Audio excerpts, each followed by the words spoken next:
حضور کا بے ادب ہے نا، ہمارا تو نہیں. کیا تمہارے ایمان کا معیار ہے؟ کیا تمہارے ایمان کا معیار ہے؟ کہتے ہیں ٹھیک ہے بے ادب ہے پر حضور کہنا، ہمارا تو نہیں نا.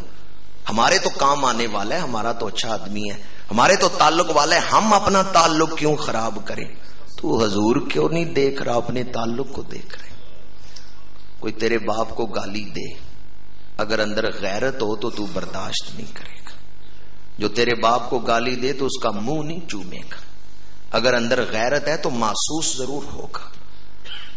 ہم اہل سنت و جماعت کو تو مشائخ نے اسلاف نے ایک ہی سبق پڑھایا ہے، جو حضور کا ہے وہ ہمارا ہے، جو حضور کا نہیں وہ ہمارا نہیں. رشتے تمام توڑ کے سارے جہاں سے ہم وابستہ ہو گئے ہیں تیرے. امیہ بن خلف نے کہا میں نے بلال پر بڑے طریقے آزمائے ہیں، بلال کلمہ نہیں چھوڑتا. امیہ کی بیوی نے کہا مجھے بات کرنے دو. اس نے کہا بلال میں تیرا رشتہ کرواتی ہوں ایک امیر گھر میں، اور عورت خوبصورت بھی ہے، دولت مند بھی ہے. حضرت بلال نے کہا میں غلام ہوں، وہ آزاد ہے اور خوبصورت عورت ہے، میرے ساتھ کیسے شادی کرے گی؟ امیہ کی بیوی نے کہا بس ایک کام تم کرو، باقی رشتہ میں کرا لوں گی. کہا کون سا کام؟ امیہ کی بیوی نے کہا تم حضور کا دین چھوڑ دو، تمہارا رشتہ اس آزاد حسین دولت مند عورت سے میں کرا دیتی ہوں. حضرت بلال حبشی نے بے پرواہی سے ہاتھ جھٹکا، فرمایا دنیا کے سارے حسین محمد عربی کے جوڑوں پہ قربان یا رسول اللہ. نعرہ رسالت، نعرہ رسالت، نعرہ رسالت. رشتے تمام توڑ کے سارے جہاں سے ہم وابستہ ہو گئے ہیں تیرے آستہ سے. ہم امام الانبیاء کی محبت اپنے دل میں پیدا کریں. جس ماں کا بچہ گم جائے نا، اس ماں کو تقریر کر کے رلانے کی ضرورت نہیں کہ تو رو تیرا بچہ گم گیا. کیا نوحہ گھر کو بلایا جائے گا جو اس ماں کو رلائے کہ تو رو، تو سوچ تیرا بچہ گم گیا ہے، تو کیوں نہیں روتی؟ پھر وہ ماں روئے گی نہیں. جس کا بچہ گم گیا وہ خود ہی روئے گی. جہاں تعلق ہو وہاں احساس خود بخود ہوتا ہے، اور جہاں احساس نہ ہو سمجھے تعلق ہی کمزور ہے.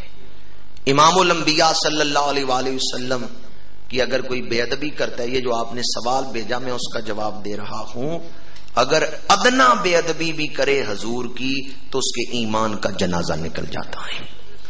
اور یاد رکھیں کوئی اپنے اونچے ہتھ کنڈوں سے حضور کے ذکر کو گھٹا نہیں سکتا. بے شک اعلی حضرت نے کیا خوب لکھا ہے، جو ترجمہ ہے قرآن پاک کا، ان شانیہ کا حول ابتر، مٹ گئے مٹتے ہیں مٹ جائیں گے آدھا تیرے، نہ مٹا ہے نہ مٹے گا کبھی چرچا تیرا، نہ مٹا ہے نہ مٹے گا کبھی چرچا تیرا.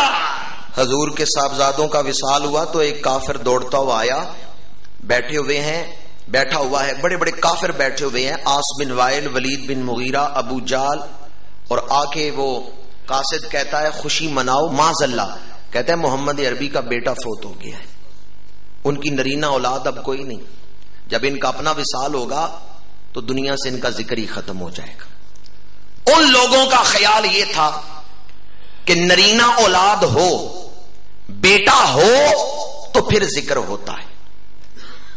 ابو جال سے وہ قاصد آ کے کہنے لگا بس اسلام اتنی دیر ہی ہے جتنی دیر حضور خود ہیں، جب ان کا وصال ہوگا اسلام ختم ہو جائے گا، چونکہ ان کا بیٹا کوئی نہیں. اس وقت اللہ تعالیٰ نے یہ سورت نازل فرمائی. حضور کا دل دکھا کافروں کی اس بات سے. اللہ نے فرمایا انا اعطیناک الکوثر فصلی لربک وانحر ان شانئک ھو الابتر.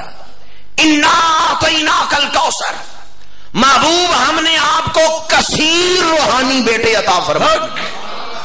وہ کافر جو کہتے تھے ہمارے بیٹے ہیں، ہمارا ذکر ہوتا رہے گا، محمد عربی کا بیٹا کوئی نہیں جو ذکر کرے. ابو جال، ابو لہب، عتبہ، شیبہ، ولید، عاص بن وائل، آج وہ سارے عالم برزخ میں مبتلا عذاب ہیں. ہم ان کی روحوں کو سزا دے کے کہتے ہیں کافروں تم تو یہ کہتے تھے کوئی محمد عربی کا ذکر نہیں کرے گا، آؤ آج دیکھو ایک دیہات